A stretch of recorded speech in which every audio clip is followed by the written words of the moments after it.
The LG V30 and Samsung Galaxy Note 8 are two of the biggest Android flagships right now. They're not exactly direct competitors though. If nothing else, there's a big price and size difference between them.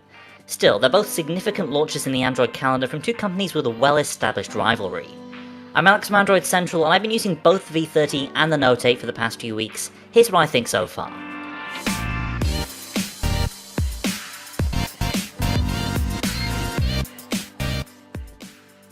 Some housekeeping before we get underway. The V30 I've been using isn't final hardware just yet, so we're going broad strokes in this first comparison. Remember, things can change between a pre-production phone like the one I've been using and a final boxed retail product. Although LG attracted some criticism for aping Samsung's design language with the V30, these two phones look and feel dramatically different once you get them in hand. The Note is tall, heavy and chunky. The V30 is wider yet slimmer and lighter, with more of a curved organic feel. LG's phone is infinitely easier to use in one hand, even with its relatively large 6-inch screen. The fingerprint scanner is way easier to reach too, and the phone itself is nowhere near as tall, making reaching the notification shade less hazardous. That said, Samsung has a really decent one-handed mode, although it's not enabled by default. Both phones have excellent build quality on account of the very similar materials used to build them. The Note feels more substantial in the hand. A lot of that is just the extra weight, but I also appreciate the more angular corners of Samsung's phone. There's also the fact that you're dealing with the very overt curve on the screen of the Note 8 compared to the ever so slight angle of the V30's display. That's mostly a matter of personal taste though. So on the whole, it's kind of a draw in terms of design. I prefer the stark, slab-like look of Samsung's phone, but I really appreciate the greater ease of use that LG's more ergonomic design gives me. I do think the sheer height of the Note is going to be a deal breaker for some people though, whereas the V30 is more of just your standard big phone size that so many of us are already used to. The displays of these two phones offer you more of a clear-cut choice, once again in terms of size if nothing else. The Note 8's proportions are a bit taller, with an 18.5:9 aspect ratio as opposed to the V30's 18:9. Still, the jump from a 6-inch screen to the Note 6.3 is palpable. And this comparison underscores why Samsung, for the moment at least, remains the king of OLED in smartphones. Not only does it have an eye-searing 1200 nit daylight mode that gets activated in very bright conditions, but it also adapts better to darker situations. The Note doesn't crush shadow details like the V30 screen does. I don't want to talk down LG's POLED panel though. In most situations, it's great, and a marked improvement on the G6. The only problem for LG is that the Note has arguably the best screen in any phone.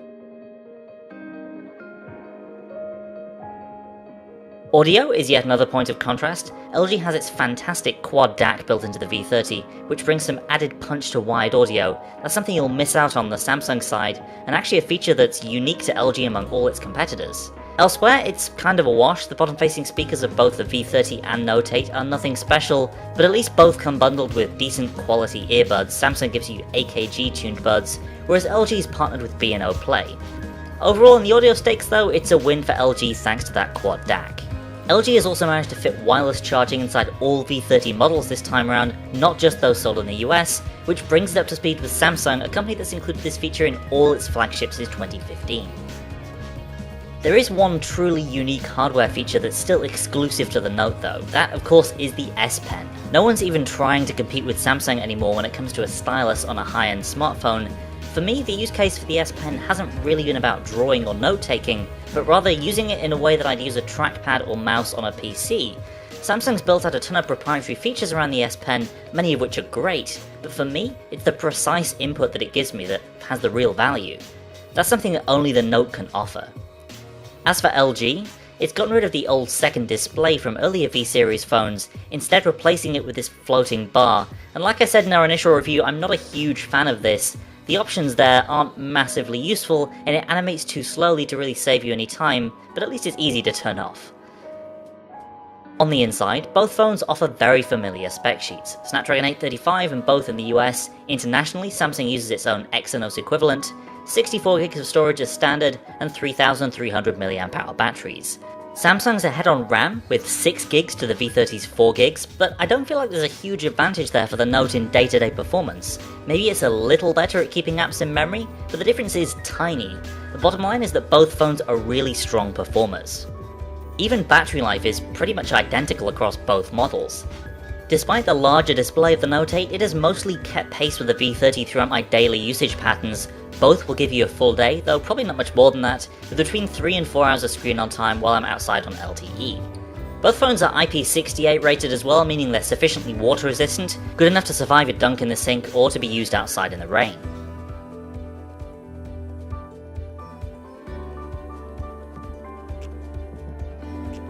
LG has often lagged behind much of the Android competition in terms of software, while Samsung has only recently started to build out a UI with a futuristic vibe that genuinely looks good.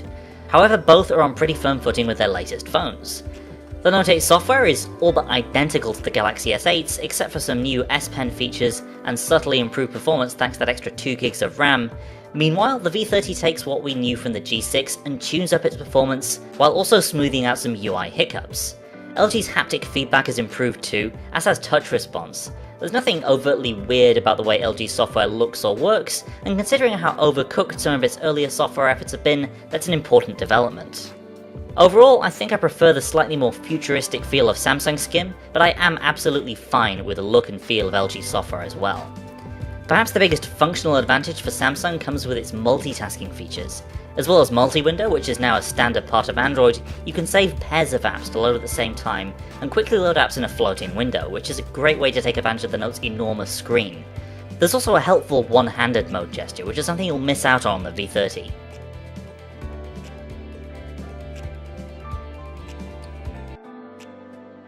And finally, the one area where the differences between the V30 and Note 8 really show, the cameras.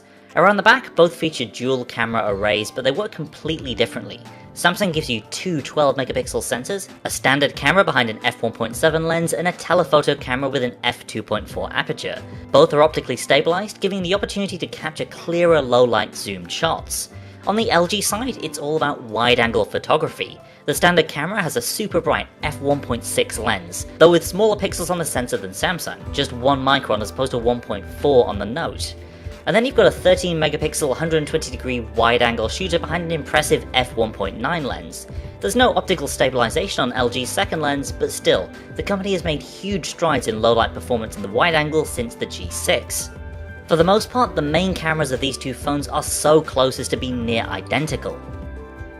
The focal length of LG's camera is slightly longer, and Samsung captures slightly more color detail, whereas LG favors sharper, fine detail. But besides that, these two main cameras basically provide an identical experience. Both are highly capable, whether you're shooting in conditions with challenging dynamic range, or at nighttime with very dim light. The biggest question is whether you want wide-angle photography or a telephoto lens. There's really no correct answer for everyone here, it's more a question of personal taste. And personally, I prefer the added freedom that being able to capture dramatic wide-angle shots gives me. It's always been one of my favourite things about using an LG camera. Samsung's telephoto option is all well and good, and can capture some unique shots in its own right. However, I don't feel the telephoto is a huge value add, the live focus mode of the Note 8 is hit and miss, and there's clearly some software work to be done there. LG also has some unique video features loaded on the V30, the most promising of which is the new LG Cinelogue mode, which captures footage in a way that lets you bring out more shadow, highlight and colour detail when you process it later. The Note 8 is a capable video camera in its own right, with impressive software stabilization, but if you're going to process your video in Final Cut or Adobe Premiere, you'll find LG's shooting mode will give you more freedom, and likely better looking footage at the end of it.